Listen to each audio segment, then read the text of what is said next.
The future is just around the corner. In a workshop near Mount Fuji,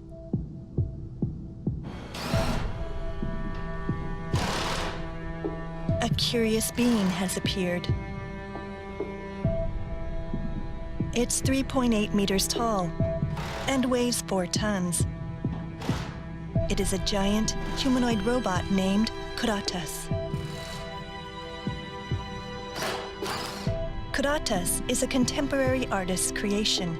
He holed up here for 2 years, building the robot with input from an expert.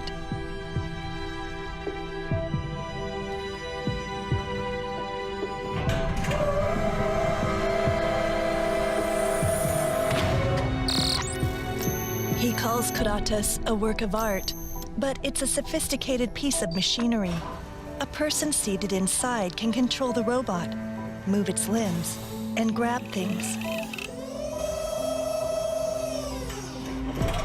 The artist says he was inspired by robots in science fiction tales and animation.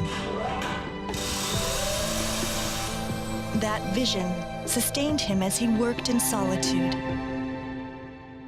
Things that were once unthinkable are becoming real. How will robots evolve? Well, military applications could be one option. They'll probably become more and more like humans. They could surpass us in strength and ability.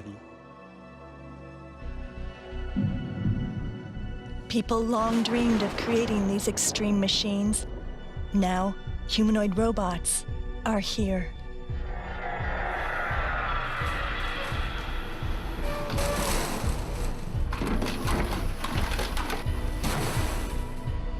They think like we do, move like we do, and even sacrifice themselves for us. We want our robot to change society, because robots must be useful. Electronics and computing, progress in vision systems, there's many pieces of it. We will see much more capability continue to grow. Since the Industrial Revolution, people have entrusted some jobs to machines. But there may come a day when humanoid robots do much more complex jobs. Then what will people do? And you'll see more and more robots doing things in society, whether it's manufacturing or service applications or home healthcare applications. The key will be to skillfully dividing labor between humans and humanoid robots. The disaster that hit Japan in March 2011 accelerated efforts to develop robots with human traits. The Fukushima nuclear accident left people powerless.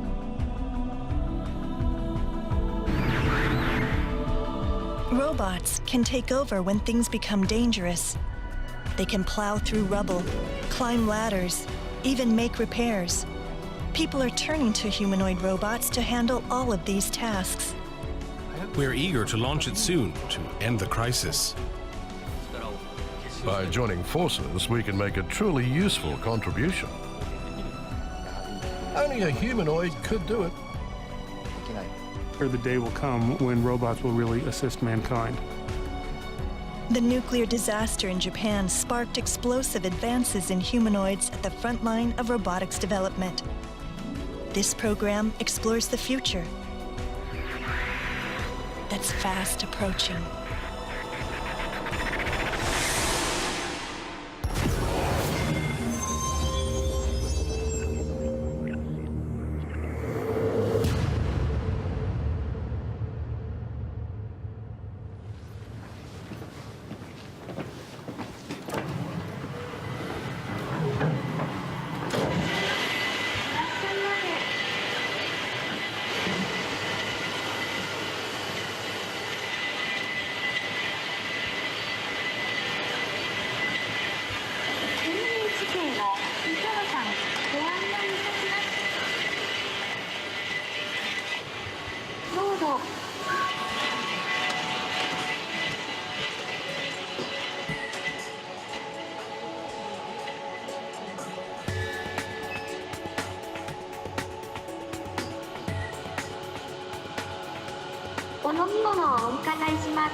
ホットコーヒーお願いします。大原さん、ウーロン茶ですね。鳥羽さん、コーヒーですね。有泉さん、ミルクティーですね。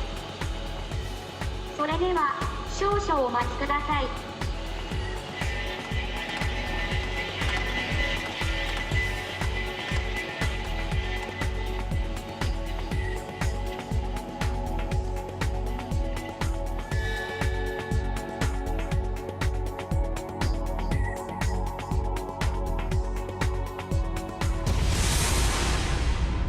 Asimo was created by Honda's research and development subsidiary.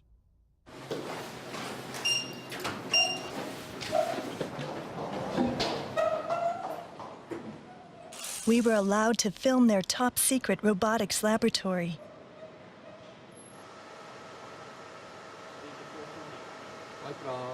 Japan is a worldwide leader in the development of humanoid robots.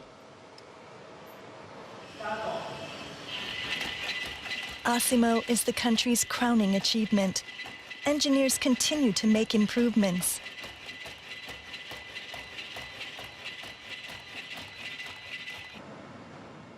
Asimo's most innovative feature is its advanced intelligence. The robot can think and act on its own without human intervention. That's made possible by sensors that replicate our 5 senses. お飲み物をお伺いします。オレンジティーください。Asimo's head contains 8 microphones. It uses them to listen and engage in conversation. 隅田さん、わかりませんでした。大原君前に立ってみて。 2 cameras work as eyes. They can detect humans and use stored data to identify them. A facial recognition problem. I don't think so. Please cover your face. Asimo's artificial intelligence analyzes a vast array of information. That's how it understands people's requests and takes appropriate actions. Asimo also has a sophisticated sense of touch. Its fingers can make subtle movements, like a person's. Sensors are embedded in the fingertips, too. They can gauge the hardness of an object, like human fingers do. Most robots use a fixed amount of strength to grab things. But Asimo exerts more power to open a tightly sealed water bottle and less when holding a paper cup. Its artificial intelligence uses information from the fingertip sensors to adjust the grip. The developer's ultimate goal is for Asimo to be a valuable partner that coexists with humans.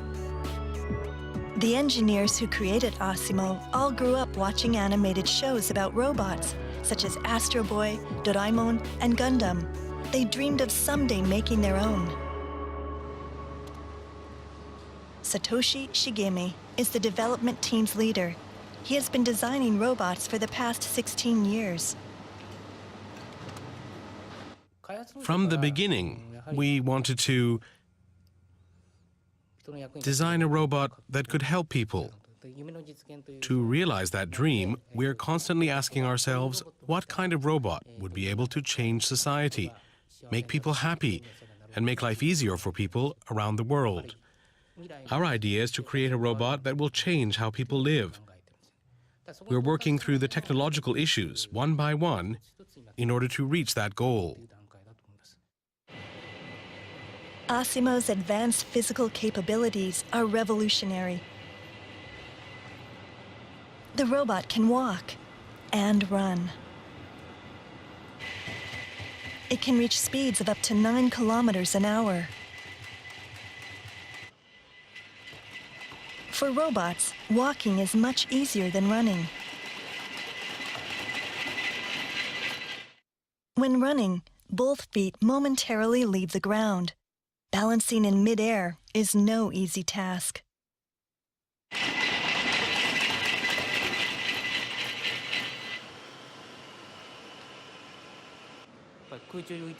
Maintaining posture while jumping or floating in the air was a major technological breakthrough. Asimo leans its upper body slightly forward to maintain overall balance. It goes forward straight in the air. Sensors in Asimo's waist measure the robot's angle. It leans slightly to compensate, forward or back, side to side. That's how it stays perfectly balanced in the air. Asimo has been evolving ever since development began in 1986, much like a growing child. But something happened that made researchers realize Asimo's real-world limitations.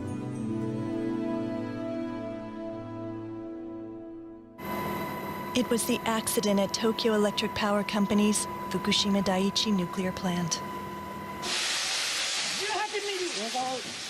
The damaged reactors released radioactive substances, making it difficult for humans to deal with the crisis. People needed something that could confront the dangers and bring the plant under control. Robots. Japanese officials sent a request for robots developed by the US military. The robots were sent to Fukushima in April 2011. They recorded images inside the damaged reactors.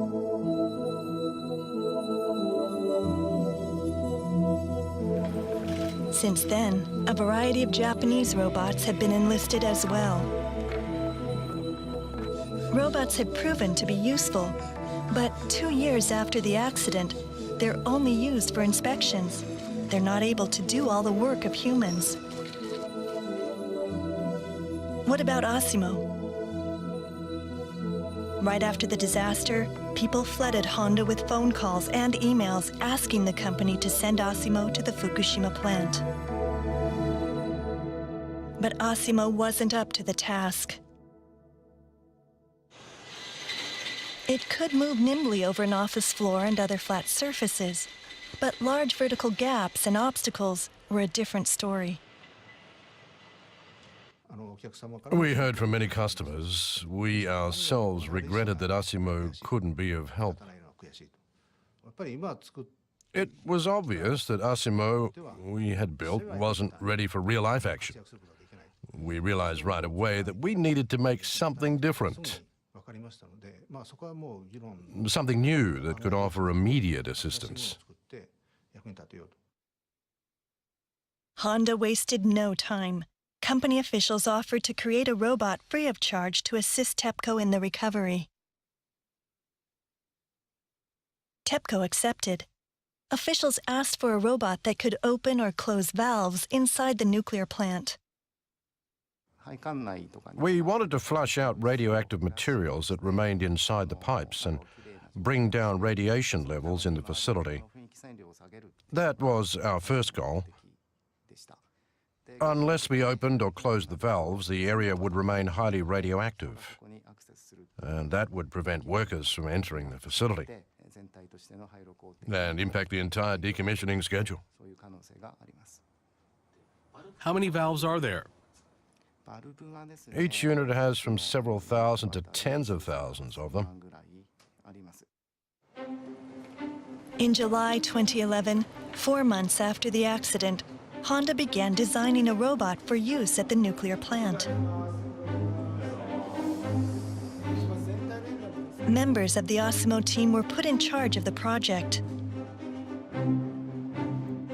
A humanoid robot would take too long to build, so engineers focused on making a robot specifically for operating valves.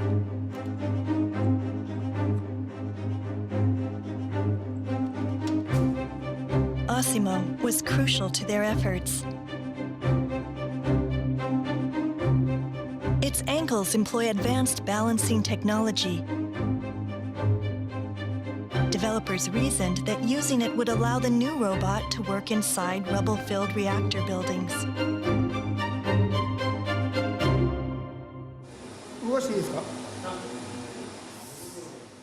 The team worked exceptionally fast, completing a prototype in just 4 months. They turned Asimo's leg into an arm for operating the valves.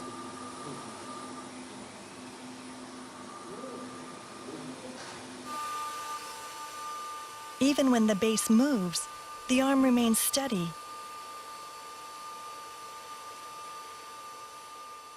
So far, so good. Officials from TEPCO evaluated the prototype at the National Institute of Advanced Industrial Science and Technology. The government-backed group for cutting-edge research contributed to the development effort.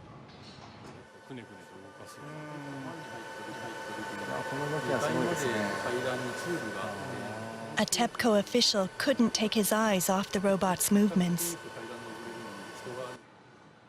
We may be quite demanding. That's okay. We might be quite direct. The test is designed to replicate conditions inside the nuclear plant. The robotic arm is remote controlled. Testers send the arm toward one of the valves. There are a number of unknowns, including the condition of the valves. They may have rusted since the accident. A valve might break if the robot applies too much force, or it might not budge at all.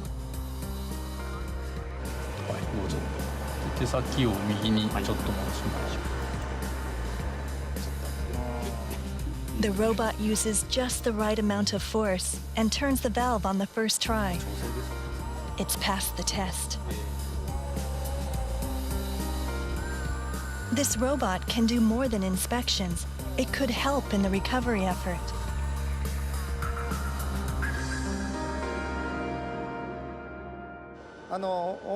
From what we've seen, the robot seems near perfect. We want to use it as soon as the need arises. It's important that we quickly do what we can to make that possible. The Fukushima accident also encouraged U.S. developers to design emergency response robots. Department of Defense officials have spearheaded the effort.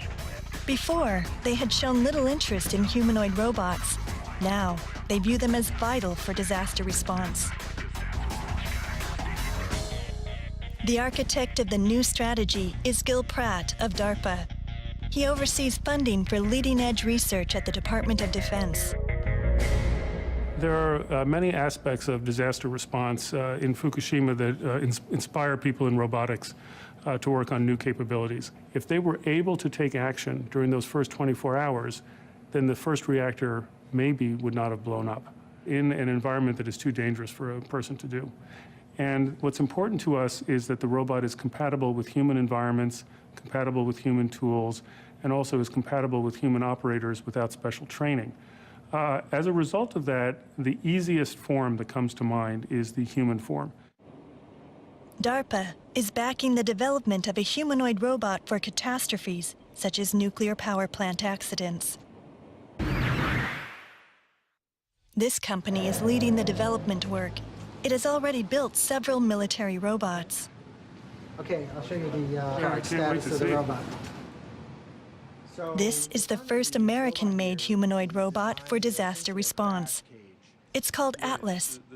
Before, U.S. designers had focused on robots with specialized functions. Why the sudden interest in humanoid robots? Traveling over debris, prying open valves, using tools for repairs. Performing multiple tasks like these is impossible for specialized robots. Crises also require robots that can navigate doors and stairs. Humanoid robots are ideally suited for such situations.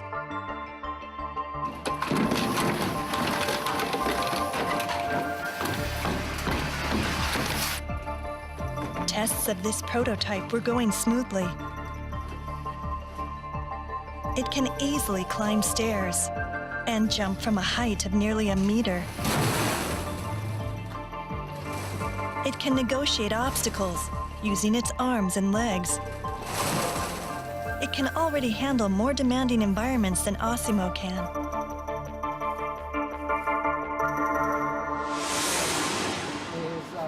Atlas is loaded with technologies originally designed for military robots. A quadruped robot called Cheetah can race through a battlefield at 50 kilometers an hour. LS-3 is for transport. It can carry heavy supplies for soldiers. The ferocious-looking robot gets its strength from a powerful hydraulic drive system. A hydraulic device can be small, yet quite strong. The black cables convey hydraulic power to the legs. That generates the brute force required for harsh conditions on the battlefield. A web of hydraulic cables covers Atlas's body. They form a muscular suit of armor for clearing debris. Another important technology comes from military robot engineering. This machine's joints have a wide range of motion. They allow for flexibility that humans can't achieve. Atlas's joints are capable of moving in 28 different ways. Atlas can crawl through narrow spaces and withstand sudden shocks. But then we have the knee. This has 3 in the hip, just like us. This way, and then this way. I am very impressed with the number of degrees of freedom. It will be able to do these human-compatible tasks without a lot of the limitations that other robots have. Engineers will combine Atlas's rugged body with sophisticated artificial intelligence that's almost near completion. They aim to complete the robot by December of next year. One reason you see humanoid robots is because there's some people working who are really interested in robots as an entertainment thing or as a performance thing. I think that's different. We're much more interested in basic capabilities for emergency response, rescue.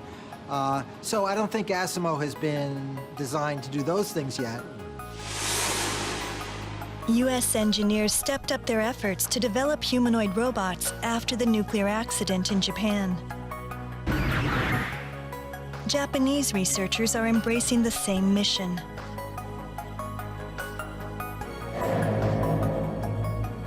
In November 2012, robot engineers from around the world gathered in Osaka for an international conference on humanoids.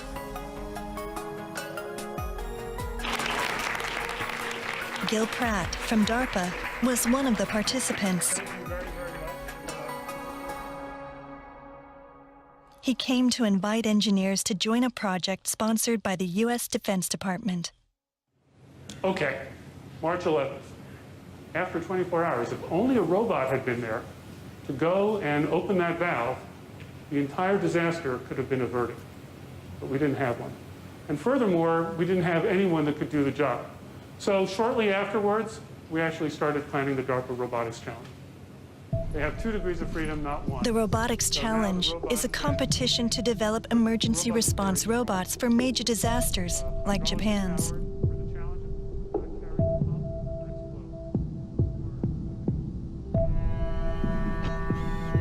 The challenge consists of 8 tasks. Driving a vehicle to approach a disaster site. Walking over rubble. Removing obstacles. Opening doors. Using tools to break down walls. Climbing ladders. Turning valves. And making repairs. A single robot must complete all 8 tasks. The development period is 2 years.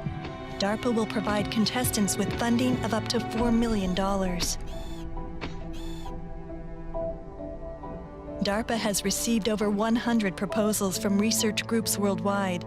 They include renowned organizations like NASA and MIT. Japan is at the forefront of humanoid robotics engineering, yet its researchers hesitated to throw their hats into the ring. So actually, to me, it's difficult to not to see that some of the results of DRC gonna be served to advance, as you say, advanced military technology. The DRC is about developing robots that I believe wholeheartedly are completely impractical for military purposes, for offensive military purposes. Will the technology that we come up with find its way into military systems? Probably yes. But I guarantee you that if you work on a robot for healthcare, there's a chance that that technology will also find its way into military systems. The members of one Japanese research institution wanted to take part in the competition. They worked at the University of Tokyo's robotics lab. Researchers there, along with those at Honda, are global leaders in robotics engineering. But they faced a major obstacle to competing. The university bans military-funded research.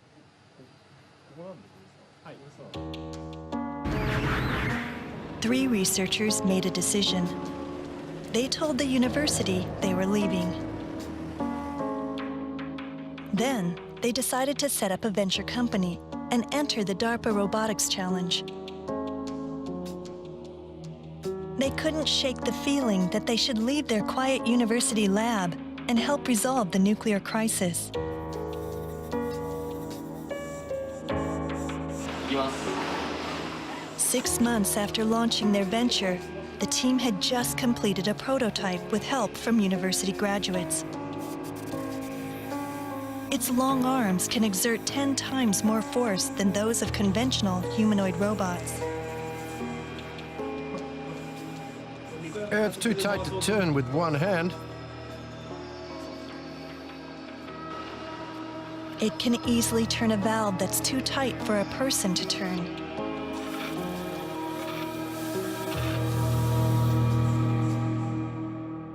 The strong force comes from a large electric current that pushes the motors to their maximum limits.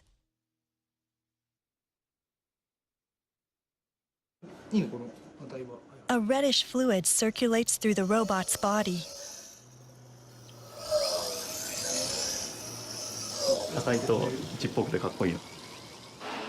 The fluid serves as a coolant that keeps the motors from overheating. The cooling system should enable the robot to perform hours of grueling work at disaster sites. The time has now come for the developers to apply their years of research to the real world. A nuclear crisis has happened here in Japan. Radiation is escaping. Researchers in every field must wonder at least once if the technology they've been working on could help resolve the crisis. By joining forces, we can make a truly useful contribution. It's with this in mind that we decided to enter the competition. One country is quickly catching up with Japan in humanoid robotics: South Korea.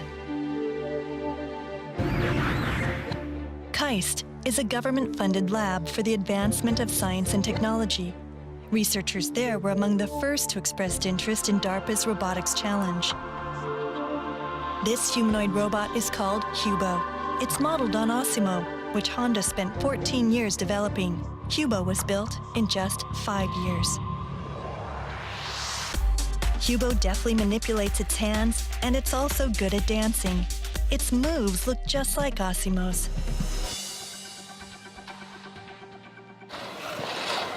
Hubo has been undergoing a major upgrade ahead of the competition.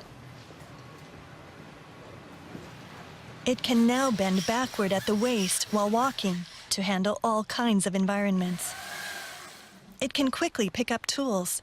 The tests were going well. People have always compared Hubo to Osimo. Engineers now had a strategy to get ahead of the Japanese developers. They decided to publish certain details about Hubo's design and pursue joint development with researchers at other institutions. One could say that this space inside Hubo's chest captures the heart of their thinking.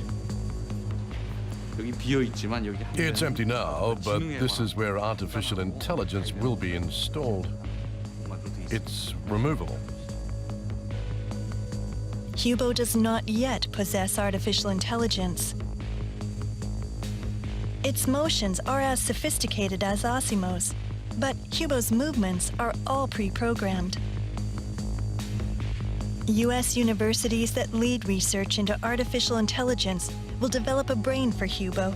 The stage has been set for a joint U.S.-South Korean team to compete in the DARPA Robotics Challenge. Sharing is the key to making technological advancements. That's true in South Korea and in other places too.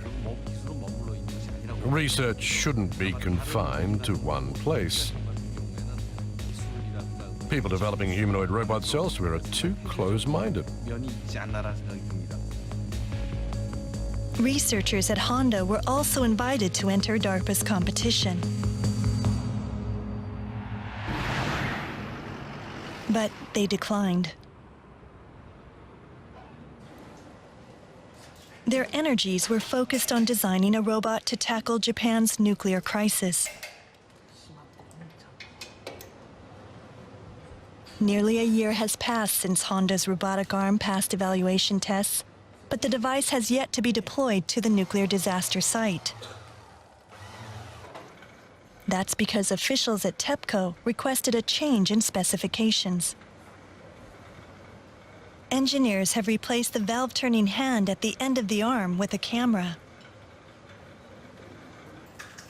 TEPCO had changed its plan. Officials decided to put priority on assessing conditions inside the plant's facilities. They said it was too early to have robots work on valves. There wasn't even a recovery plan in place when we were working out the valve manipulation tasks. Confusion also prevailed at the site. We were expecting valve work to begin 2 to 3 years after the disaster.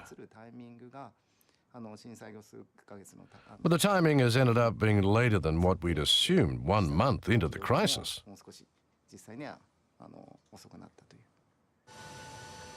The robotic arm will soon be sent to the accident site. It will provide the first images filmed from high up.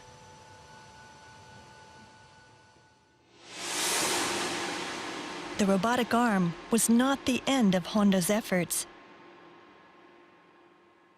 Its engineers had another secret mission. They would develop a new humanoid robot. It would be an updated version of Asimo for use in disasters. The site where the Fukushima disaster took place is dark and off-limits to humans. Only a humanoid robot with both intelligence and motor skills could climb over the debris, get to the accident site, and perform the work of people. In other words, a robot like Asimo. Let's use our skills to make a humanoid robot that can tackle disasters.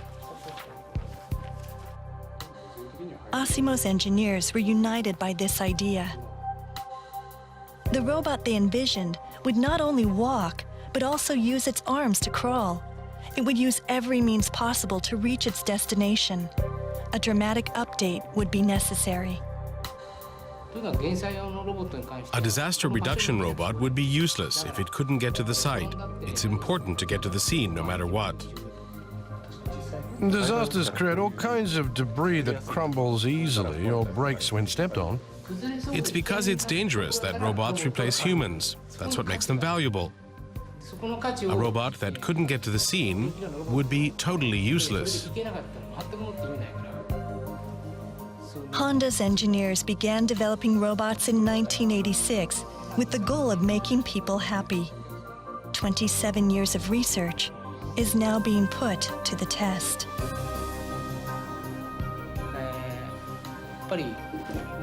As we saw in the Fukushima Daiichi crisis, the bottom line is that robots can stand in for humans in places that we can't go to or that are too dangerous.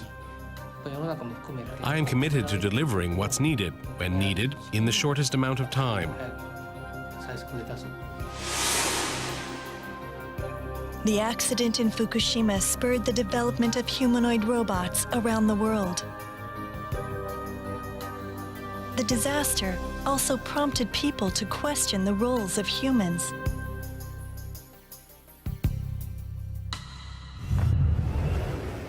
One of the largest trade fairs featuring industrial robots took place in January. Global manufacturers displayed their latest models.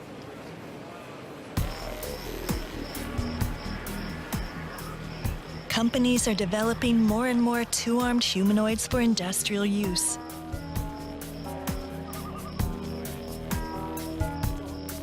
One new product at the event caught a lot of people's attention. Baxter was created by the inventor of a best-selling cleaning robot. It's equipped with sophisticated artificial intelligence.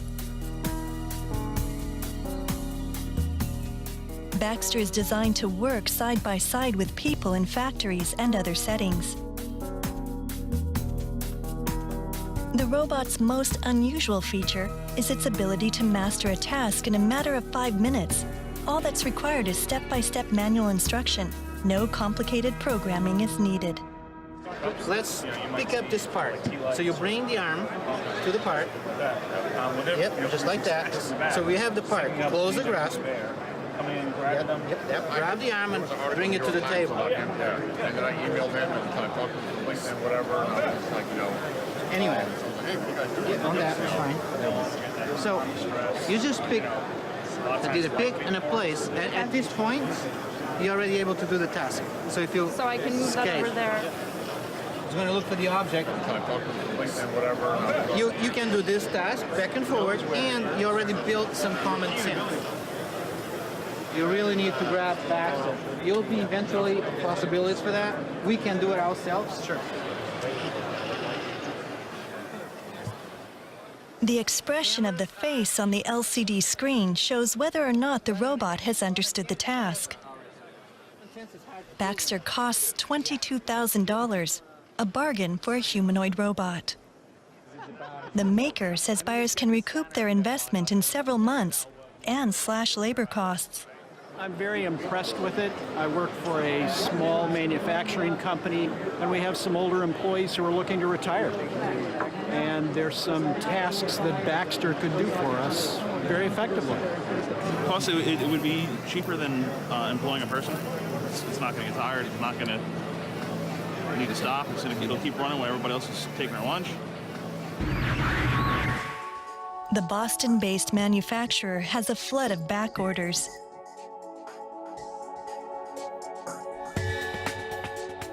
Officials say someday Baxter will work at places like coffee shops, taking orders and grilling burgers. Eventually, they expect to have 500,000 U.S. customers.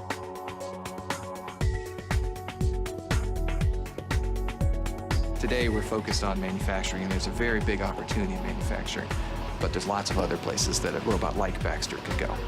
We had the Industrial Revolution at the turn of the last century. We've just gone through the computer revolution, effectively at the turn of the most recent end of the century. We're now into the robot revolution.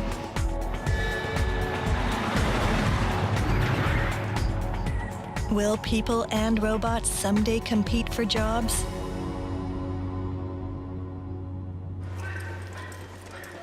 At 8:30 one morning, a group of new employees takes part in daily morning exercises. They are 13 humanoid workers called Next Stage. This company began using the robots in earnest last year.